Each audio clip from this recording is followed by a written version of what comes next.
Hi guys! Good morning! Yes, very good ang morning ko ngayon dahil meron akong hatid na chika sa inyo, lalong-lalo na sa mga nag-aabang sa EDSI. Ang tanong ng karamihan ngayon, makakahabol nga ba talaga itong si Beyonce? Yes. Sinabi ni Kalinga Prab So magtiwala tayo doon. Anong sinasabi niyong it's a prank? Hindi yun prank.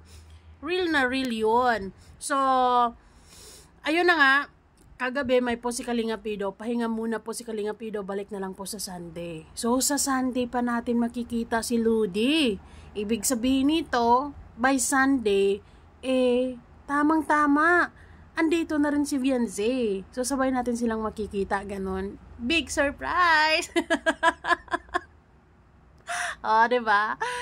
Anyways, pero nung makita ko yung comment ni Kuya Gilo Mags kanina sa live ni Kuya JP, na ang sabi niya, meron kasing mission, kaya mula kahapon, bawal na ipapakita, abangan na lang nila sa vlog ni Kalinga Prab. So ibig sabihin, hindi lang basta-basta nagpapahinga si Kalinga Pido. Sadya ito dahil merong kaabang-abang na mission at aabangan natin yon sa vlog ni Kalinga Prab mismo. Syempre, tayo naman agad-agad, ano kaya yun? Ano nga ni? Abangan na lang natin kasi ang nakakalam dyan, syempre si Kuya Gilo at yung mga kasama nila dyan, pero syempre hindi pa pwedeng sabihin. Ang sabi nga dyan, merong mission na hindi pwedeng ipakita. So secret muna. So yun. Carry lang yon, okay lang yon. So, ini-imagine ko kasi na by Sunday, kung talagang habol si Beyonce, andito na yon, 'di ba? Talagang magdi-date kaya sila. Tapos yung yung pag sila lang yung date. Walang vlog to. Iniisip ko lang. Siguro ang unang mga linyahan nila. Grabe, nami-miss ko to. Ang tagal na nating hindi nagawa to dahil pare-parehas tayong busy sa ginagawa natin. And then ito nagkaroon tayong time ulit at dito pa sa Manila. Ang saya-saya. Pambihira yan. Pero it sounds unrealistic, no? Pero sa totoo lang, kung makapunta or makasunod talaga si Beyonce dito by Sunday, tamang-tama, andito na nga siya. 'Di ba? Kasi Sabado bukas, o hindi ko alam kung whole day ba siya today, pwede naman silang makaalis. O sinong kasama ni Beyonce, basta sinabi ni Kalinga Prab na susunod nga si Beyonce. So, let's wait and see. Medyo palaisipan pa rin sa atin kung ano bang ginagawa nila Kalinga Pido sa Manila. Syempre Martes tayo 'di ba? Kung saan napupunta yung loading natin, syempre nasa isip natin agad-agad ano kayong ginagawa ni Kalinga Pido diyan, kasama sila Kalinga Prab. So nababawasan ang mga agam-agam sa isip. Imagine niyo yun, kung si Kalinga Pido lang yung pumunta dito, wala sila Kalinga Prab, wala sila Dr. Love, sila Kuya Gilo Mags, tapos magpupost si Kalinga Pido ng ganyan. Ay nako, malala, kabado na naman ang lahat. 'Di ba? Anyways, hindi lang basta-basta magpapahinga si Kalinga Pido. Meron silang ginagawang importanteng bagay na dapat nating abangan syempre sa part 92 ng EDSI. Mas magiging masaya to kapag makahabol talaga si Beyonce. Pero kung hindi man, okay lang din. Mag-date na lang sila ng sila lang pag-uwi sa diet. Ay nako. Grabe naman tong itong lovers na to, yung mga lovebirds na to, pare-parehas kasing busy kasi parehas, kaya naman bihirang-bihira lang talaga silang magkikita. Talaga ba? Naniniwala kasi ako na if there's a will, there's a way. Si Kalinga Pido pa kaya?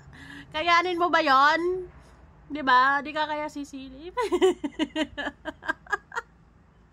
Pambihira yan. Diba? Alam mo si Kalinga Pido, hindi yan masyadong nagtatagal sa malayong lugar na hindi niya nakakasama si Beyonce. Pero, masaya naman siya. So, ibig sabihin, nahahabol talaga si Beyonce. Abangan! Pambihira yan. Ay, nako. Anyways, kung ano man ang mission na ito, tayo lang din naman ang magiging masaya nito. Kasi nga, mapapanood nga natin sa vlog ni Kalinga Prab. Kaya hindi tayo atat, hindi tayo magmamadali. Sige, Sunday. Sunday nga ni. Kina-comfort yung sarili. Dahil hindi maiwasan yung pagka-atat, di ba? Anyways, di bali na Kalinga Pido.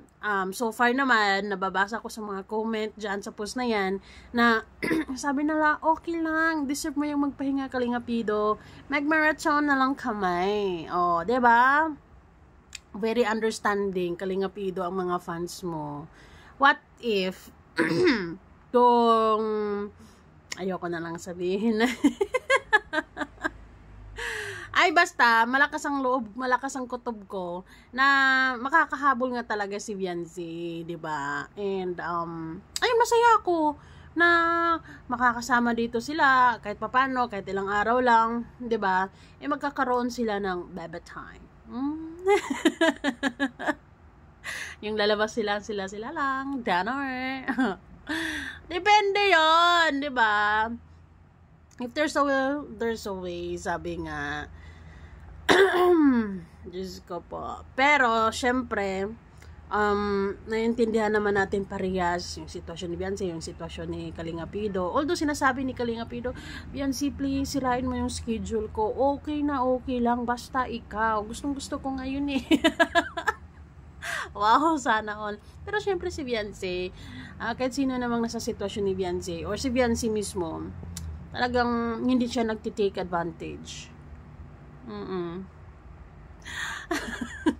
Hindi pa sa ngayon, Kalinga Pido. Anyways, maganda yung sinasabi ni Kalinga Pido yon. Para kung sakali man, hindi mahihiya si Beyonce na, love, pwede bang ashkur muna tayo? Masyado kasang mahaba yung mga, namin ngayon, ang exam. Diba? Kasi, exam week nila. Diba? So, kailangan niya ng, pamper day. After ng long, na pag-i-study. Diba? Why not? Diba? Pampalakas loob, pampa-recharge, pampa-relax, diba? Pampakalma. Ganun. Kailangan niya si Kalinga Pido. Grabing imagination na to, guys. Ang post lang naman ni Kalinga Pido ay, pahinga muna po si Kalinga Pido. Balik na lang po sa Sunday. O, diba? Bihira yung si Kalinga Pido na walang baong vlog, Diba? Usually, pag umaalis yan, may upload pa rin dahil may baon yan. Boy Scout of the Year yan eh. Anyway, sige lang. Okay lang yan. Para intense din. Para kaabang-abang din kung ano man ang niluluto nila. Yes. Hayaan na muna natin sila. Give them time and hayaan na muna natin din si Kalinga Pido na maikot-ikot niya ang lugar dito sa Manila. Makita niya ang dapat niyang makita. Hayaan na muna natin siya. Deserve niyang magpahinga, mag-relax. Kasama sila Kalinga Prab and the rest, 'di ba? So yun, no worries. Wala namang walang kaba, 'di ba? Kung sakaling makahabol si Beyonce, sigurado naman ako na magkakaroon din sila ng oras na silang dalawa lang, mag-uusap-usap tungkol sa kanilang pagmamahal. Ay, nako. Ayan. So, let's manifest na everything will be, okay and according to plan, 'di ba? Yung kung ano mang plano nila na makakahabol si Beyonce, sana makakahabol. Ayun, mas masaya ang babae na yun kapag alam naman natin, pagkasama si Kalinga Pido, magiging masaya ang fair zone. And syempre, mas masaya din tayo knowing na ay magkasama sila. So, ayun guys. Kayo, anong naiisip nyo? Ano kayang mission to? At ang tanong, makakasama o makakahabol kayo si Beyonce dito sa Manila? Abangan.